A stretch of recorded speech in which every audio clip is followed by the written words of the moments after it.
In this special conversation of Behind the Strength, Dr. Rickson Pereira opens up about the science, soul, and spirit behind transformation, from healing skin to rebuilding self belief. Through compassion, courage, and clarity, he's redefined what true strength in medicine and humanity means. This episode delves into his journey, his lessons, and the quiet resilience that powers his purpose. Welcome to Behind the Strength, Dr. Pereira. Thank you for having me. So, Dr. Pereira, you've built a remarkable career redefining how people see skin and self-confidence. When did you first realize that dermatology could be about more than treatment, that it could be about transformation? I think growing up, I was dealing with a lot of skin issues, and back in my student days, I was dealing with severe acne, and I never really paid attention to it till someone came up and told me, why are you spoiling your face? Why aren't you paying attention to your face? And that was the first time I realized that people notice. Right. And I think something changed that day, and I realized that people pay attention to these things, and and of course your confidence is shaken up when someone comes and makes, just out of nowhere. Correct. And I think when I started working on that, and I realized that as my skin got better, it brought on a new confidence, and this is something that I've also seen in practice. So I think my journey towards dermatology, a lot of it began from my own dealing with my own skin issues, and the kind of change that it brought about in me, and also after during when we were studying medicine, the kind of changes that the kind of self-confidence a person gets when they heal from a certain skin disease, or the kind of hit it takes when they're going through something. That is something that sort of inspired me to take up dermatology, and I felt that I think this could something dealing with something like this, or helping people through this, will definitely improve their self-confidence. And self-confidence is something that a person, it changes their day-to-day behaviors, and it influences so much of that, and how they see themselves, how they and I think if your glass is full, then you can pour into others. So if you feel great about yourself, you can sort of transfer that energy onto the people around you. Absolutely. In fact, I've seen most of the people who have been very passionate about the work they do, it kind of stems from some incident that's taken place within themselves, as you mentioned. So kind of resonates with what you do. Absolutely. What was one defining moment early in your career that tested your faith in yourself but also revealed your true strength? I think in the initial days, when you start off as a younger doctor, people have a tendency to not take your advice at first go. They will always go and check with a senior, a person who's more experienced. And sometimes there can be a sort of a mismatch between the way two doctors would treat a condition.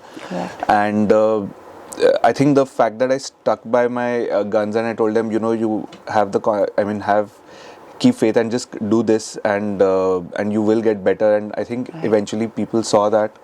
And this has happened multiple times. I mean, any young doctor would face this. You give a particular diagnosis, then a person would take a second opinion, and especially if it's a big diagnosis, then a lot of the times the diagnosis and the treatments would align. But there are times when it may not align. That's true. And that's when you have to really tell someone, like, just be. I'm confident that you will do well. And I think that sort of. And when patients get better, they see that they're happy about it, and their faith builds. Their faith builds. So many see your calm confidence today. Was there ever a time you doubted your own path, and what helped you stay rooted? So there was one time when I think I've, as a child, always wanted to be a doctor, so that was always there. But I think around the 12th standard, a lot of doctors told me, don't get into medicine. It's very, it's very hectic, and it's very. So I think for briefly, and as a student, I got good grades, so I briefly and I got good marks for both, which qualified me for both engineering and medicine. So the thing is that I ended up taking engineering, and my medical entrance marks weren't out yet, and everyone told me like engineering is good, you do this, and then you can go out of the country, the world is, you can go anywhere in the world, and the day I got my entrance exam rank for medicine, and I knew that I would qualify for a seat in medicine, I said, I don't care how hard it is. I am going to go with this. I feel this is like my passion, and this will be my mission. I see myself doing this for the next 70 to 80 years. So this is what I want to do, and I'm glad I stuck by it. Because people will tell you that there is an easy way out, and you will earn earlier and you will earn better. But I think you'll be very happy if you follow your passion. I think, and self-belief that you can do it well. I think that I think was one of my initial experience where I sort of had that faith in myself that I would be able to go through with and this. You do end up working harder for something that you're passionate about, and the results speak for itself. It's not hard work really. You enjoy the process. Yeah, precisely. I mean, it just flows in. Yeah. You deal with daily beauty, image, and perception. What has this journey taught you about inner beauty and how it shows up on the outside? I think it's a very important aspect, having inner beauty, having calm, having a sense of understanding of yourself, and that's actually very of course, a person who has a sort of understanding of themselves, and they're more likely to respond better to treatments. They're more likely to get on board. And then there are people whose concept of beauty is so influenced by what others around them tell, and it's very fragile and shattered. And those are the people who tend to be very anxious, and they're the ones who don't trust the process, and they may not get good results. And I've seen this, like I've had to deal with so many women who are so anxious, and especially young girls who are to be brides to be. And they are they have so many people telling them so much pressure, like a single zit will break their self-confidence, and somewhere the pressure is so intense that it transfers onto I feel even if they get like one pimple, they'll call up frantically and fix it, they'll not have the patience. And I understand, and that sometimes they may be so anxious that it may actually worsen their acne, all that emotional, of course. And the problem is that people, they're so influenced by what people around them are telling them that they have. I feel somewhere it affects this. A person who's more calm and more centered, they tend to respond better. Absolutely. They are more open to doing things, whereas a person who's anxious is so obsessed with that that it actually ends up ends up interfering with their healing. Of course, and also, as they say, the inner glow kind of helps, the outer transformation that they are seeking. So the first thing I tell people who come to me, I think my chin doesn't look good, my lips don't look good. People have told me, I said, this is, as a person together, it's not about just one feature, how everything comes together. Precisely. And that is important. So you are beautiful in your own way. If you feel like you were with aging or whatever, because of ill health or something, you feel like something has changed and you're not looking like yourself, or you don't feel like yourself, that can be fixed. But don't come with the notion that I want that film star's lips, I want that film star's nose. Oh my God, yes. I'm sure you must be getting a lot of that. Very unrealistic standards. And I have people coming from tier 2, tier 3 cities requesting, I want this film, I have to look like this actress, and I say, this is not possible. Yeah, it's unrealistic, and you will always be disappointed. And that's where I give authentic advice. There are a lot of people who they would go to someone else and they will start a whole process, and in the end the patient ends up feeling very cheated and disappointed. Of course. And so the authentic advice is keep realistic. This is not going to happen, and I think you should and sometimes it comes from very beautiful looking women, you know, and you have to tell them, you have to make them see their beauty. I said, in this whole process of trying to be someone else, you are not enjoying what you look like. Precisely. Yeah, I think just some good grooming will just fix it for you, and you should be able to enjoy how you look. I mean, you're so young. Precisely. Enjoy your youth. It's going to go away someday. So Absolutely. I think you're playing the job of a therapist as well. absolutely, we do that. Yeah, somehow we end up doing that. Because as you said, it's always connected to the psyche. I mean, if you're dealing Yes. with a person's looks, confidence, so many things which are dealing with. I mean, if you're dealing with, it's all to do with their mental well-being at the end of the day. Absolutely. Wow. So we have to sort of get them to see the light or see themselves in a much better way than they are currently. You know, the people can be very judgmental about and very self-critical. Precisely, Yeah. of course. Success in aesthetics is as much about empathy as expertise, as we're just talking. Yes. How do you stay compassionate when the world only looks for results? Exactly. So, you know, as an extension to the previous Precisely, question, yes. it's people come with a lot of because there is so much judgment placed on people on their looks, and because of which it causes a lot of anxiety. I think the first time when a lot of the times when they come to me and I just tell them that, you know what, you are beautiful, you are good looking. There is absolutely nothing that I would change in you. There are a lot of patients I reject and say, please don't do anything. And if this is coming from a person like me who does work for people and who does injectables or treatments, if I'm telling you don't do it, then don't do it. Of course, it's coming from authority. It's coming from authority. Yes. So a lot of the times people are just happy with that. You know, they just come for a validation that, you know, nothing is wrong with me. Precisely. And that is and I mean, that kind of empathy, I mean, both end up feeling great. You know, even I feel like I've done my authentic, given my authentic advice, and for them, it can be such a confidence booster. Absolutely. And I tell them, you know, and young girls, you know, people who are in their, girls who are in their 20, 22, they'll come with all kinds of, and nowadays I've seen a lot of teenage boys also come with. Oh yeah, my God, Yeah, it's become everyone. very rampant now. Everybody's there. Absolutely. And to tell them that, you know what, I don't need to see you for 5 years, just don't bother. Yeah, don't show up Don't for show some up. time. Yeah, absolutely. At least with not this with this concern. I think you're good.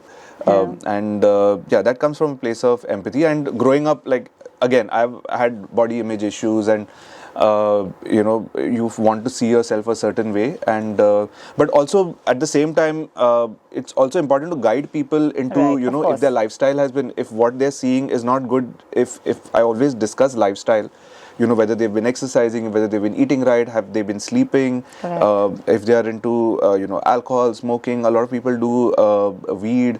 You know, all of these things can sort of affect you mentally also, and eventually it affects your physical well-being. Of course. So these are the things that one must guide through. And I mean, myself, like, I used to be an obese child, and you know how I worked myself out of it.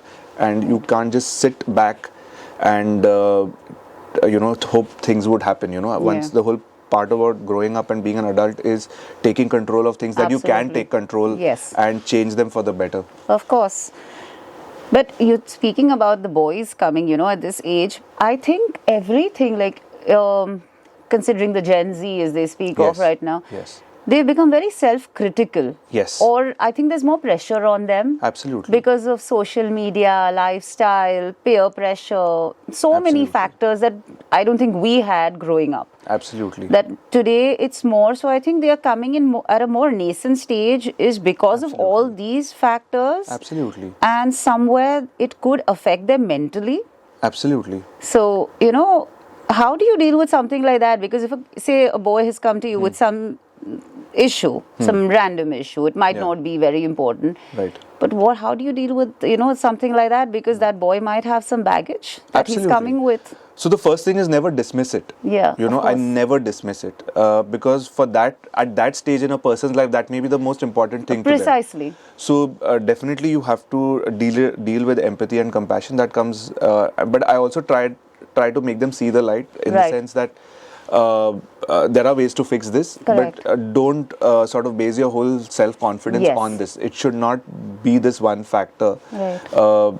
I mean, you're much more than Yes. your looks and your features. Of course, there has to be, if somebody is not following a healthy lifestyle, which a lot of young people do, they are not guided and, In the right yeah, direction. in the right direction. And especially in India, we don't pay a lot of attention to physical health. We are more, parents generally tell them. Very few parents actually realize the importance of physical well-being. They are constantly pushing their children into academics, and the Correct. child may not enjoy it. And sometimes that stress and constant parental supervision, a lot of children tend to Rebel. avoid their parents, and Rebel, they sit yeah. up late nights. Yes. Because that's the time when the parents are not awake. Precisely. And they'll sit, from 11 to say 4 or 5 in the morning. Yes. Just to avoid their parents. There's a Correct. lot of parents are overbearing, and all those issues play out in different ways, and they may come with a simple thing like acne, or Correct. they may come with dark circles because they haven't been taking care, or they'll stress eat, and there are skin issues which come because of bad dietary habits. So all of these show up in different ways, and sort of identifying those factors, Yeah. and telling them like maybe you should start giving priority to your Right. health, and that will actually transform your skin. A lot of the times acne may just be because of bad dietary habits or lifestyle choices. Precisely. It doesn't require medicine. I mean, medicine initially maybe, but the long-term management is just good lifestyle habits. Precisely. And sometimes they don't know the kind of lifestyle they're living, or the kind of actions they decisions that they take may not be in their best interest, and sometimes you have to make them see it. Correct. That this may not be in your best interest or your long-term health. Right. And the good thing about Gen Z is they understand. They understand. They understand. And I think when it comes from a doctor, they are more likely to listen to it than their parents. Precisely. So I think that's where, and I've seen a lot of young guys in like teenagers, both boys and girls. You tell them give up on junk food, don't eat this, and give them a choice. Maybe they'll you be should try careful. this. They are very careful. They are I very mean, they careful understand about the it. importance, and a lot of the times the parents don't understand that this is.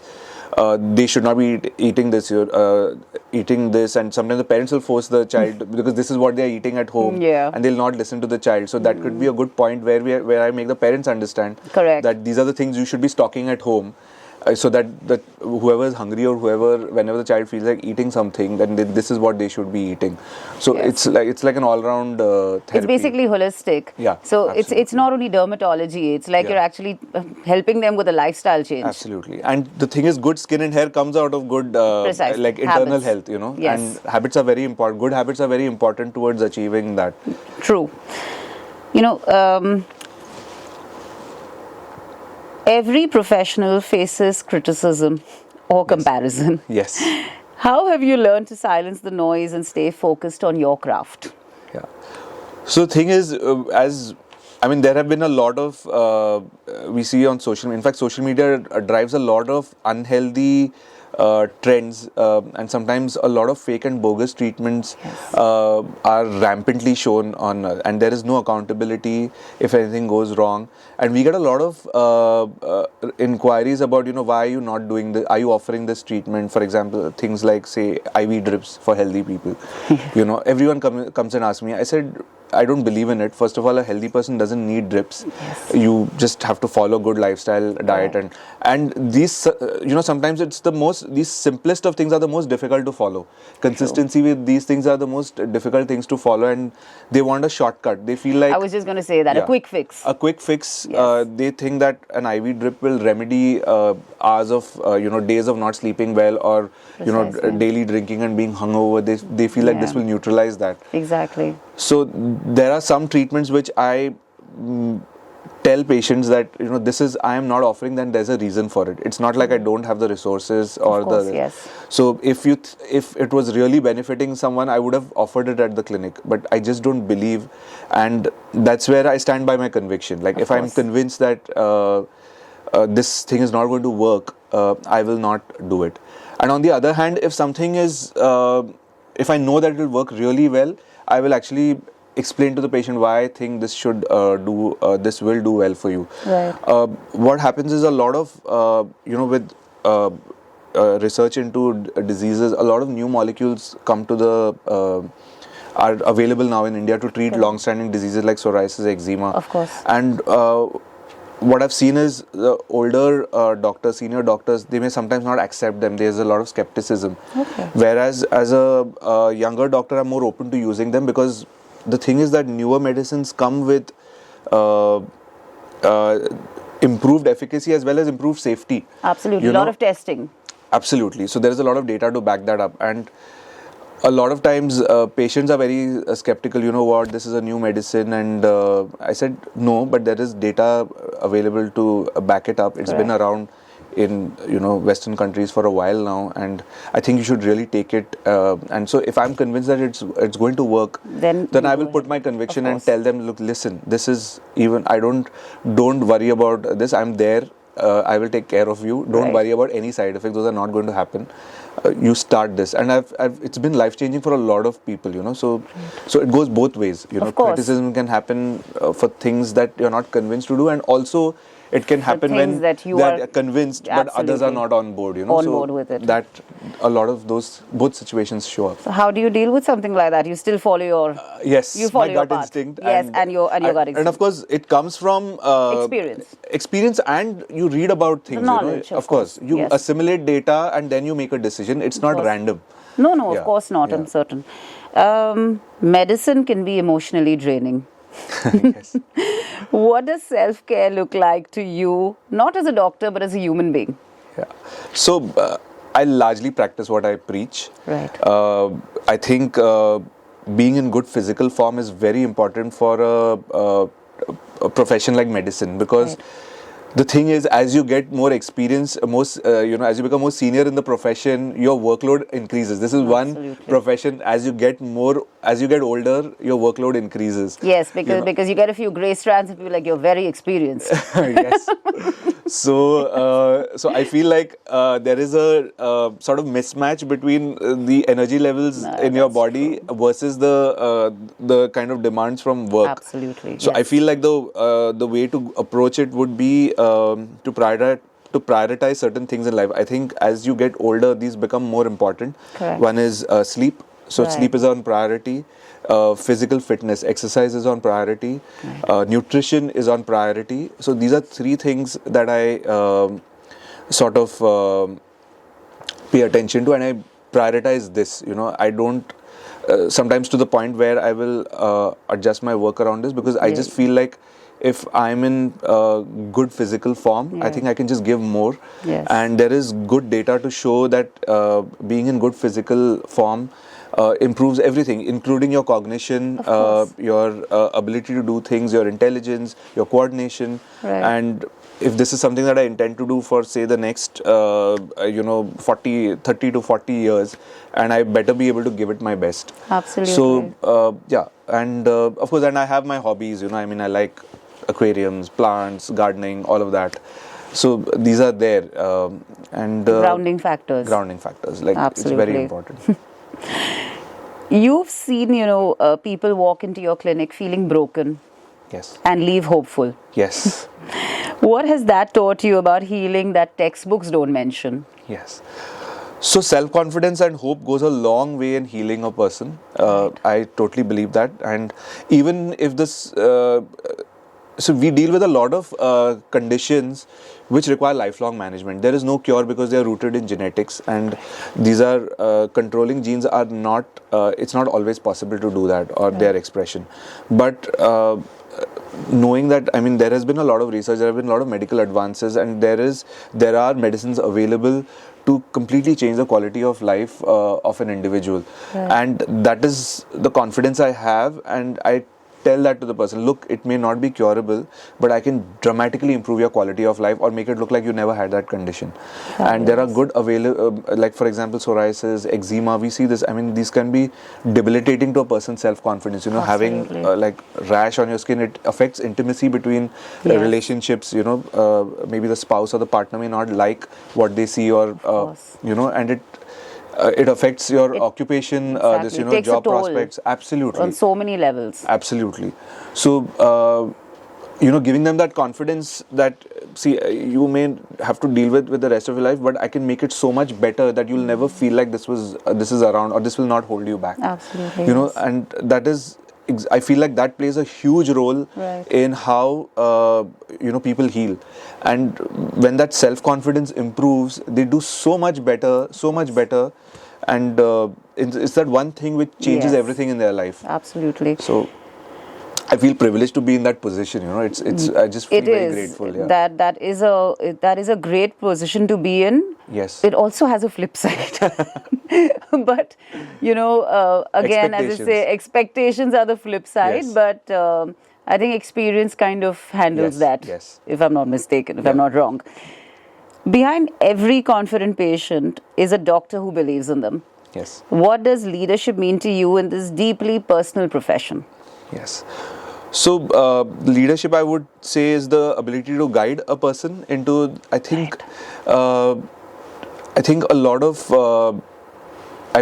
What leadership is to basically clear the noise around a person, and I tell them, like, forget all the judgments. Let's just focus on this one thing, and let me get you out of this, and things will change around you.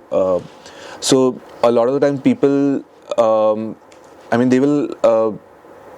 Even during the treatment, they may be impatient, or sometimes things may take a little longer than expected.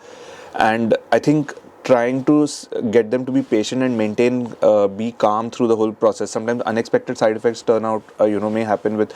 So, trying to keep them calm and centered, and providing that kind of guidance that you will be fine, and even if there is a setback, we will get you out of it and put you back on track. I think that kind of leadership, it's like guiding people through someone's through their journey. Literally, So I yes. think so. It's sometimes that's why I tell patients, let me take the lead as far as this is concerned. You just submit yourself to me, and Yes. don't worry, I will take care of you. You let this should be one less thing that you need to worry about. Leave that to Absolutely, me. yes. So I think that calms a lot of people Lot down, of and people, it helps yes. their. They feel that we have the support Absolutely. right there. Yes. They have someone who's in charge and who Yeah. can get them out of this. That's great. What's the hardest decision you've ever had to make for your practice, and how did you find the courage to make it? Yeah. I think, as I said earlier, there are a lot of unhealthy trends Yes. that I would not approve of.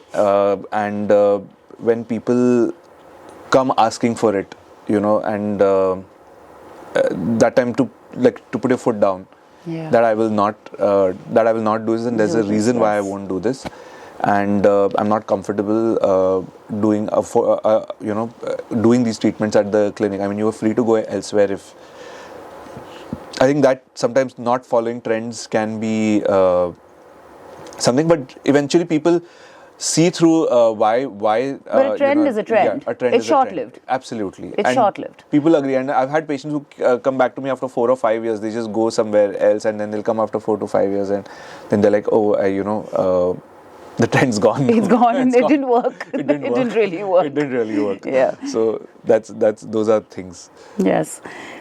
You mentor young dermatologists who look up to you. What one lesson do you wish every upcoming doctor understood about the purpose before profit? I think it Yes. can, again, another extension to. Absolutely. So you should never be driven by money. Money is just profit is just a byproduct of passion. Okay, and but at the same time, don't undervalue yourself. Absolutely, So yes. that's very important. Maintain a balance. Maintain a balance. It's important to work on your craft. You have to update yourself. You have to be aware of what's happening around you, global trends, something that you think you could that could benefit people in your practice. Right. So the guiding principle should be something that you feel passionate about and you think will change lives. Introduce those into your practice. Correct. Work on your craft. Be consistent. Don't lose focus. And don't give in to trends. Sometimes you can.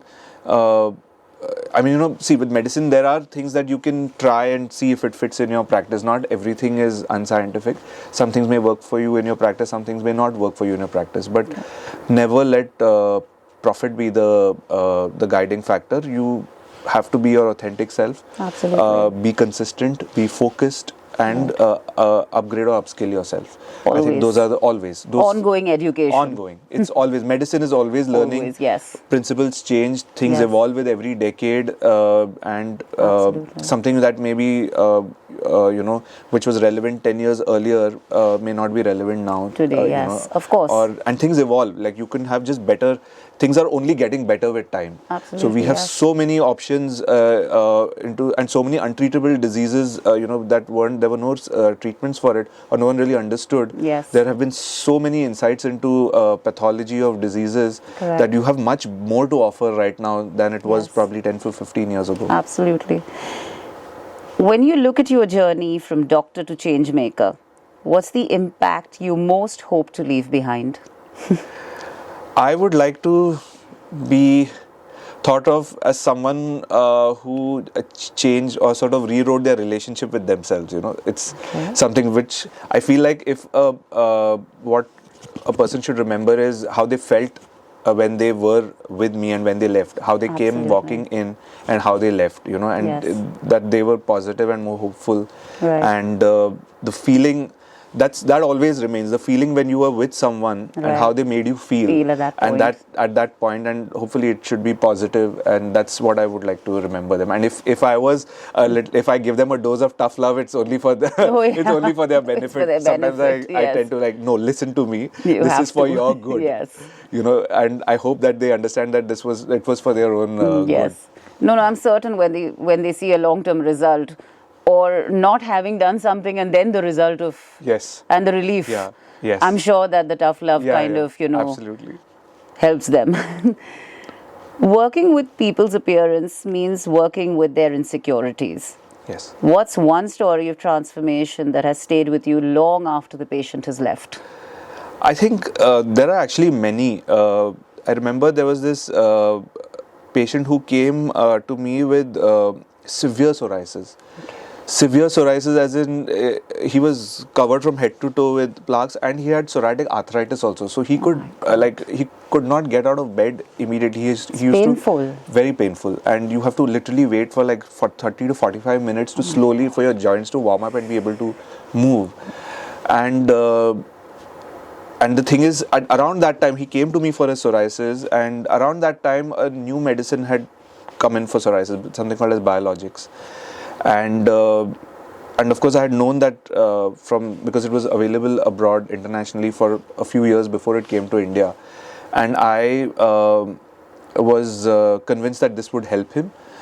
And I actually referred him to another doctor for his joint issues, and the doctor was like, no, don't do it, and I had already explained to him that this is safe and it will be life changing for him. And he came back, he said, although the other doctor said don't get onto this medicine, I believe you and I will get onto this medicine. And it was an expensive medicine, and we started therapy. In about 6 weeks his psoriasis was clear, his joints were painless. Oh my God. And he used that opportunity to transform himself. He had become, because he couldn't move around much, and he had become, and that stress eating, he had become obese, he couldn't exercise, he couldn't travel. And he used that opportunity to start exercising. He exercised, turned around his life. He used to go on treks, he used to go on, he started traveling the world for work. It was life changing, and I was so happy to see. He was always very grateful, and it was so life changing that I was so happy. Sometimes you feel just very glad to see the transformation. Even it was much better and much more rapid than I expected, and that was one thing. Again, similar with another patient with eczema. Eczema from head to toe, not being treated correctly, not giving the withholding. Doctors usually don't try newer medicines. They are much more, they wait for someone else to try it. And again, in a month, the eczema cleared out. This young girl was able to attend concerts, and she used to be scratching the whole day. Even in during the consultation, she could not stop herself from scratching. And she started taking part in all these mud sports, she attended concerts, she danced completely transformed. So these are the things that just warm your heart, and you feel so Absolutely. good about yourself, Yes. and we're so happy that a person does so well. They are like It's life-changing. affirmations. Absolutely. They're affirmations that Absolutely. I'm on the right path, I'm doing the right thing. Absolutely, and they're so grateful for that. It just warms your heart. That's endearing. Uh, how do you balance ambition with authenticity in a world that often celebrates only the surface? Yeah, I think I think it's my authentic self that has gotten me so far. Yes. So I think ambition is like a byproduct of ambition in the sense that I know what are the things that I prioritize in life. I think back when I was younger, my goal was, okay, I want to have like 5 branches and I want to do this. But, over a period of time, when you understand how life goes and Right. what are the things you should be able to give your best, I think those True. ambitions evolve and they change. Now my ambitions are different. I want to be physically fit. I want to sleep well. I want to eat Yes. well, maintain my physical fitness.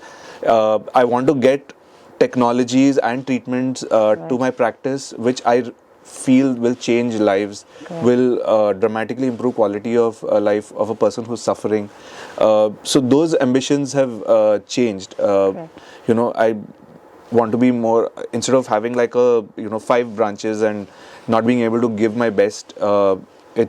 I feel like a consolidated practice is better, and where I can focus and I can deliver quality and I can have a one-on-one rapport with everyone. With everybody, I think yes. that has kind of I think that is my authentic self, and I think that has sort of influenced my ambition. That's where it should stem from. Yeah. What keeps you grounded when fame or success start to grow louder than intention? I think I know where I came from. Yes. I came from a lower middle class family who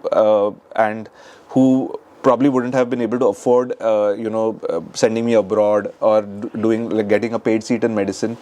So I was lucky enough to get the grades, and during my initial years immediately after my MD, I actually found the right people. I was lucky enough to get the right people in my life who could leverage me, my position, and give me this, the ability to do my own clinical practice. So I think I have only gratitude for that, and I think that keeps me grounded. Like, I'll never forget where I came from, and the people in my life who have helped me reach this position. So I think as you become more, the more and more success you get, you become more grounded because you have that much more gratitude Absolutely. for that success. I think the roots get stronger. Absolutely. Yes. And I think that keeps me grounded. Like, I mean, it's just, I wouldn't have imagined, I imagined a reasonable amount of success, but this kind of success is not something that I probably, it came as a byproduct, but not, I don't take it for granted at all. That's nice, and it's a very there's a lot of humility when you say that, because when people are successful, they think, "No, we've not done anything so far. We've got so much to do." No, but it's very nice to acknowledge that yes, you have come a long way. Absolutely, and there have been people who are responsible for that success, including my team now. My clinic team, they are so hardworking and they are so passionate about their work, and I think that it's not a one-person job. Like, there is an absolute team behind your success.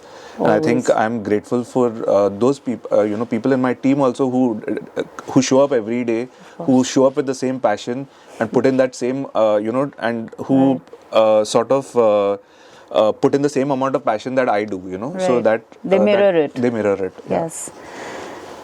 If you could speak to your younger self, that medical student just starting out, what would you tell him about strength and self-belief?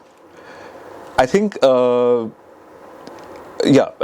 always had a sort of self-confidence, a level of self-confidence as far as my things like, medicine is concerned. Like, there was one thing that I was sure about is my skills as a doctor. Right. That I was sure about. But other things in life, maybe if you tell me, like, get into dancing or do something else, I would not be this. But medicine is something, I was not so sure about those. But medicine is something that I was always sure of. Yeah. And, I think just... you have to feel it from go with within. the gut, Yes. Go with your gut instinct, and of course, it comes from, like, you read, you assimilate data, and put for, like, and then you go with a reasonable amount of confidence that, okay, this is my assessment and analysis, and I think this should work in a situation, and I think that has gotten me to where I am. So Right. so I think that is something that has actually helped me to get to where I am. Great. What does the word healing mean to you beyond medicine?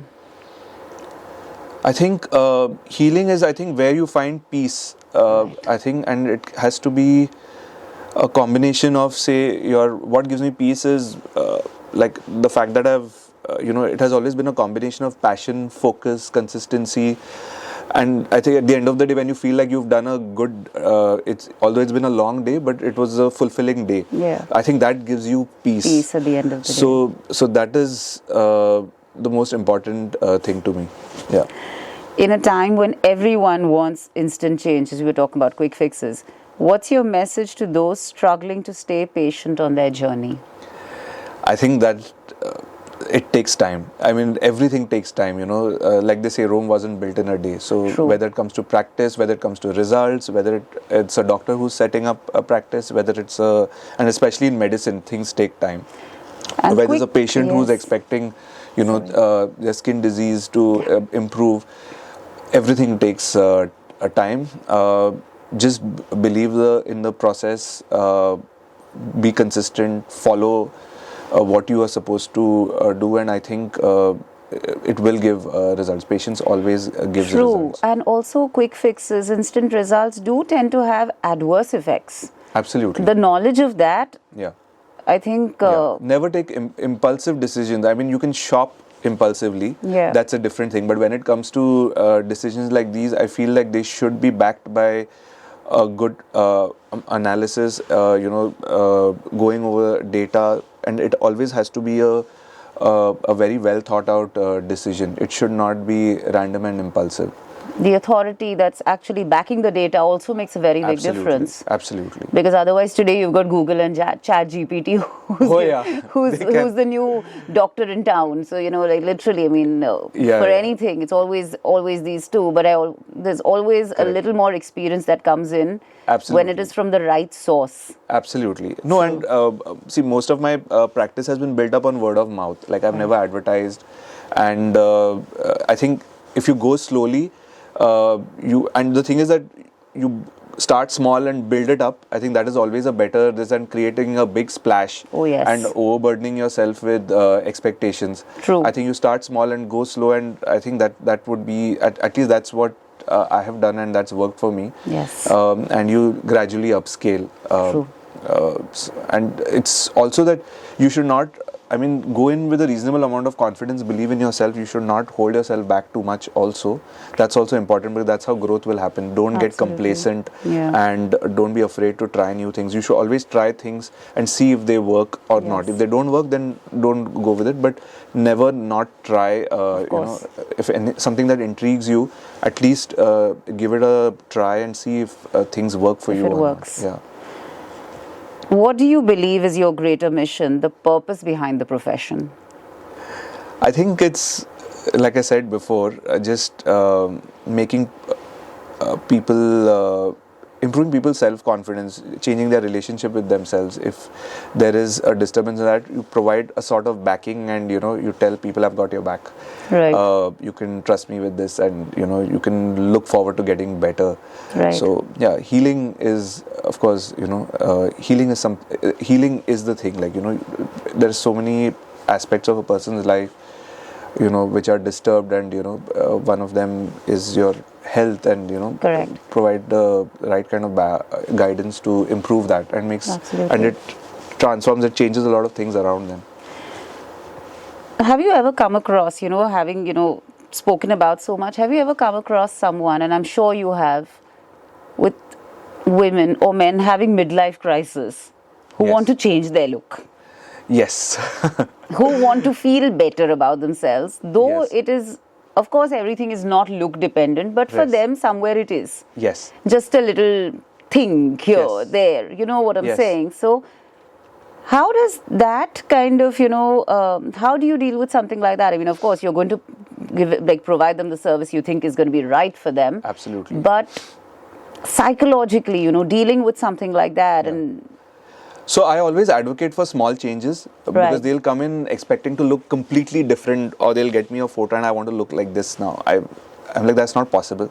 But let's start small and you adjust to what you see and then take it one step at a time. So the process needs to be, I always advocate for small changes. So Right. I always ask them what bothers you the most. Just you've listed like say 10 things that you feel are Correct. wrong about yourself. What bothers you the most? Right. Let's start with that.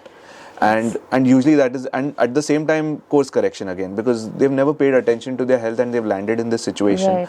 So a lot of things need to be changed, and of course midlife crisis can show up in different forms like pickleball, paddleball.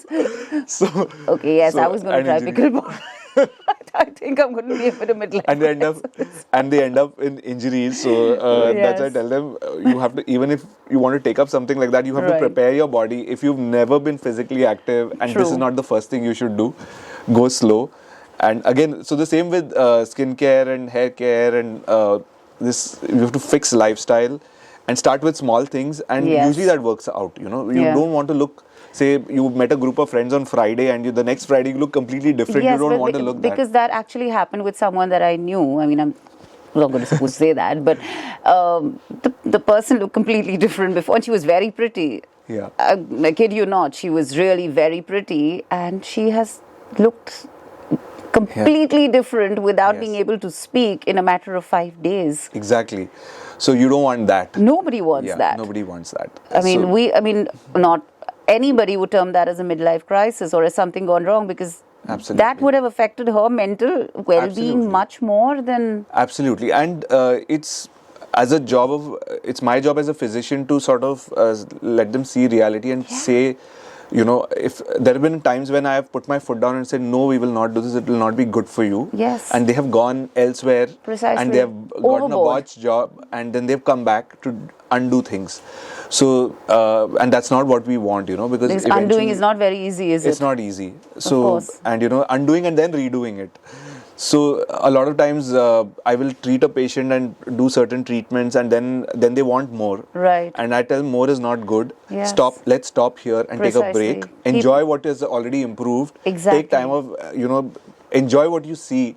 Right. And there's been a change definitely, and a positive change. So enjoy that rather than, because more may not be good. And then because I put my foot down and refuse to treat, then they go elsewhere, botch it up, and then I have to undo it, and I have to undo all my work also, because Oh my sometimes God. undoing is not easy. It cannot be precise. It just Of course not. it undoes all your previous work, and, And then you you will can't- start over again. And you can't ever get back the original. Exactly. So then you start all over again. Precisely. Oh my So God. so this is That's this a is lot the- of pressure. That's a lot of That's a pressure. lot of But pressure. through it, I've always maintained, because then if you give in to what a person says all the time and it looks bad, they may also turn around and tell you were the doctor, you should have known better.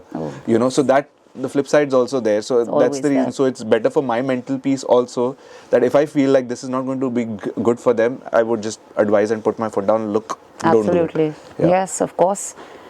Okay, finally, Dr. Rickson, what's behind your strength?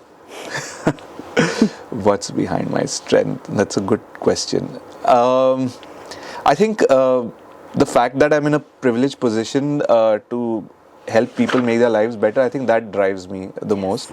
And I also do that by example. I try to keep myself in the best possible condition, and so I can give people the confidence, like, you can also get better. Lead by example. Lead by example. So I think that, and being consistent and focused, I think that drives me.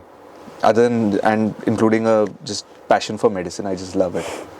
Great. Thank you. Thank you for being with us today. Thank you so much for having me. And it's been great chatting with you and understanding your journey. It's been lovely. Thank you.